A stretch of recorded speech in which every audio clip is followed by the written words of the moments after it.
God bless everybody. I hope everybody's doing good, and I hope that you enjoyed your New Year's and you were able to hug all your loved ones, right? Welcoming this new, beautiful New Year.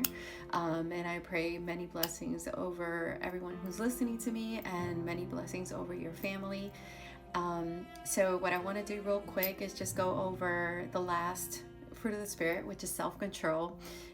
Which is one of, I would have to say, I really love this fruit of the Spirit because it's been something that God has definitely helped me with so much.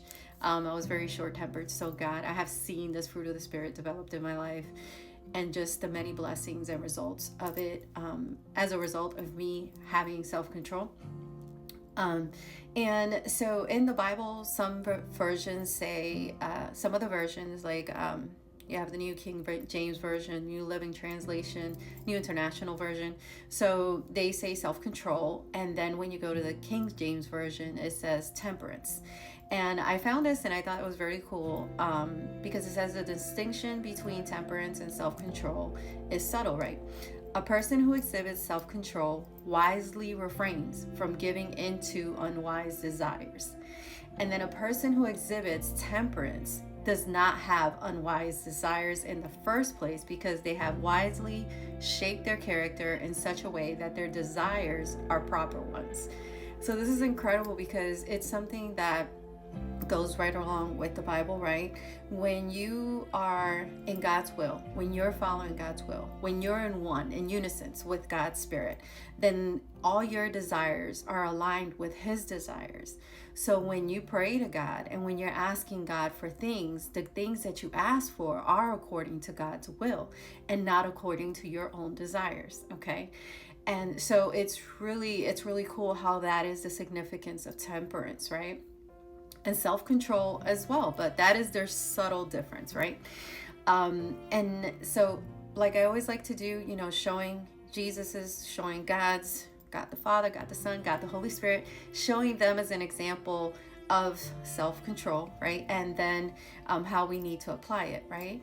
So it says, during the time that Jesus walked here on earth, he had many moments where the Pharisees and Sadducees and the scribes were definitely trying to provoke him many times just to be able to catch him on something, be able to provoke him to see if he would lose control as well. I mean, at the end of the day, that's what they wanted. They wanted to catch him in blasphemy, in something that they could hold him, and be able to apprehend him, right? And to take him in. So, but there was times where Jesus just could sense, could see, could read, could know like their thoughts, and he would answer according to their thoughts, as well as there was times when Jesus would answer their questions with a question. And that you can see in the book of Luke chapter 20 verses 1-8, and that'll give you an example of when he actually answered a question with a question, and they had nothing else to say. So and definitely his actions on the cross show a lot about self-control. And he was mocked, he was flogged, he was slapped. There was a crown of thorns that was placed on his head, and not only placed, but it was like stabbed into his brain, into his skull. His beard was pulled from his face. But he kept firm in his Father's will. We know when he went to the Mount of Gethsemane to be able to pray, he asked God if this cup can be passed from him, but not according to his will, but according to his Father's will. And that is something so beautiful. This is the self-control in the sense that he kept himself aligned with God's will. And he, in spite of what he was going through, in spite of the things that he was suffering at that moment when he was about to be crucified, he kept his mouth quiet. And that was also fulfilled in a prophecy in the Bible as well. He didn't respond to them according to their actions. He kept quiet, and he even said, God, forgive them, for they don't know what they're doing. And that in us, it shows us that there's going to be times where it's going to cost us to be able to keep ourselves quiet, to be able to refrain from responding to things. So it's not going to be easy. But at the end of the day, Jesus kept his self-control and stayed in his Father's will, because it wasn't about that specific moment specifically, but it was about the impact of that moment that it was gonna impact generations to come. So the same thing with us, like our words impact someone in positive and negative. It'll impact generations to come as well. I'm very careful when I come on here to talk. I don't come on here to talk because I feel like I sound like some way, some shape or form, I feel smart.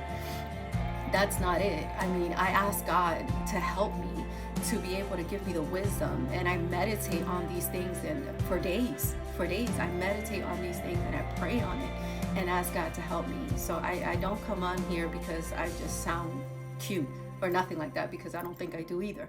But it's a matter of you doing God's will and being careful with the words that come out of our mouth, so that they're edifying and not being impulsive, because that's not good. So basically what we do, what we say in our reactions, yes, it has impacts for generations to come, whether we believe it or not. And then not every statement deserves a response, right? Even a fool is counted to be wise when he refrains himself from speaking. And you'll see that in Proverbs chapter 17, verse 28. And then it also in Proverbs 26, verse 5, also has an example of that as well. Okay, so definitely self-control has been something that God has shown me to be so fulfilled in my life, that when the times have come that it has been really, really difficult for me to keep my mouth quiet, but I have, and I'm talking about like red in the face and crying from the anger, but standing firm still, knowing that I have to do my Father's will before anything else, denying myself and being able to allow God to guide me. I have seen God just do miracles, soften people's hearts, restore relationships. I have seen these wonderful things happen. So at a cost of me being able to deny myself from this momentary relief of being able to say exactly what I want to say. And it just has been a great blessing.